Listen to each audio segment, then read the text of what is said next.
welcome back to Double B's Garage. Now, as you can see, this does not look like a Porsche. I kind of maybe got over my head on this one a little bit, but this project is going to be a lot of fun. I've actually done quite a bit of work on this already, and I kind of wanted to take you through what I've done today just to kind of update. This is a 1971 International Scout 800B. This is the last year that they made the 800s. This is like the smaller kind of Jeep-ish version, old Ford Bronco version. In 1971, up until around 80, they made the Scout 2s, and that would be more the size of like a full-size Blazer or full-size Bronco of the same era. So this is the smaller one. This came out of Idaho. There's going to be a lot of cool things that I'm doing with this project. One of the things that I'm going to be doing, well, one of the things that I already did was I removed, this was an 8-cylinder model. So in the 4-cylinder models, the bulkheads are back a little further. The 8-cylinder model keeps the bulkhead forward, so it's easier for like a V8 conversion because it already has a V8 in it. Underneath the hood right now, I've put a 6.0 LS2 out of a 2004 Chevy Yukon. Behind that is a 4L60E transmission. And then behind that is the BorgWarner 4481 2-speed transfer case. So if you look at these older vehicles, when they build them, a lot of times you'll see these huge center consoles with 3 sticks, right? One maybe to shift if it's a manual, or a stick for an automatic. And then you'll have 2 other shifters for like low and high, and then 4-wheel drive and 2-wheel drive. And so the center console can get pretty busy. This is going to be kind of a unique build because this is going to be all-wheel drive all the time. It's going to be very similar to the 2004 Chevy Yukon or Tahoe of that era, where you get in the car, you don't really have a 4-high or a 4-low. It's just 4-wheel drive all the time, whether you're going down the highway or you're in the snow or a mud puddle or whatever trying to get out, right?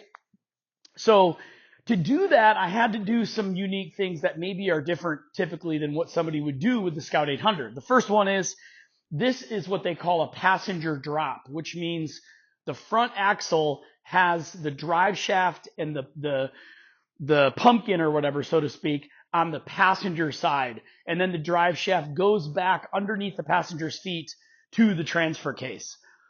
On this one, I'm using a Dana 44 from a Ford F100, late 60s.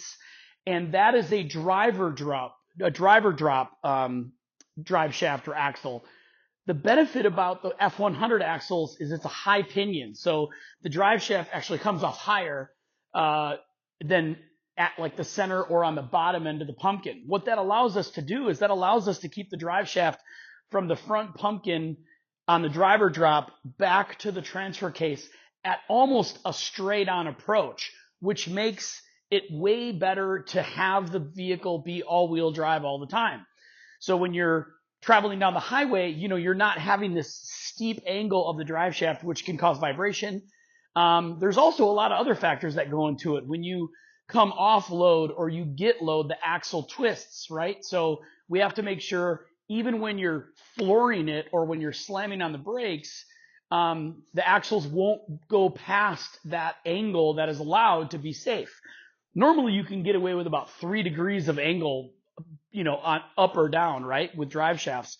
But when you're doing an all-wheel drive all the time type vehicle, the front shaft really can't be much more than a 1.5% or 1.5 degree angle. So we're figuring that out right now. The rear is going to be a Ford 9-inch, and we're going to build that up accordingly.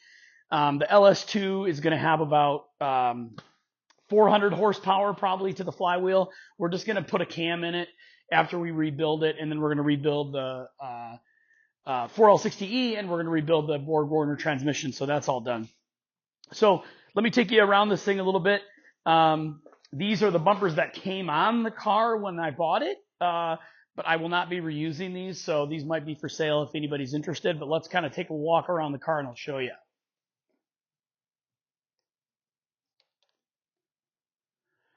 All right, there's the center console with a phone in it. If you want to call home or Chris or Cheryl or any of those people, you can call them. So that's old center console, old heater box. That's the center tunnel. These are some of the little side window frames. Over here, I have the new fuel tank. We are ditching the saddle tanks, which are one on either side. These are the old saddle fill. Those will be all plugged up. And this is the DNC Extreme tank. This will go between the fender rails, or between the frame rails in the back, kind of like where normally the spare tire would go. New power steering gear, new center tunnel transmission mount. That is going to be modified, and it might be switched because we are going to be doing a driver drop, not a passenger drop. So here's the back of the vehicle here. I put the top on actually last night, and the reason why I did that is because this is going to be going to get the, hold on a sec. This is going to be going to get the roll cage done, and they need the top in here to do that. So when it goes to get the transfer case tunnel done, the bracket, it's going to get that done. They're going to adjust the angles. They're going to do both axles. They're going to do a front 4-link suspension with coilovers. And then they're also going to measure for the custom roll cage that we're doing. So that's going to be a pretty cool project too. The next video will probably be at that shop in town, and I'll give you more on those two companies once it's there. I got some panels here to help with some of the rust stuff that I've been dealing with. A couple dents in the side of the body here.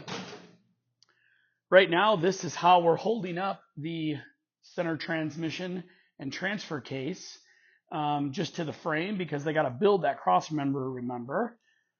Here's the back of it here.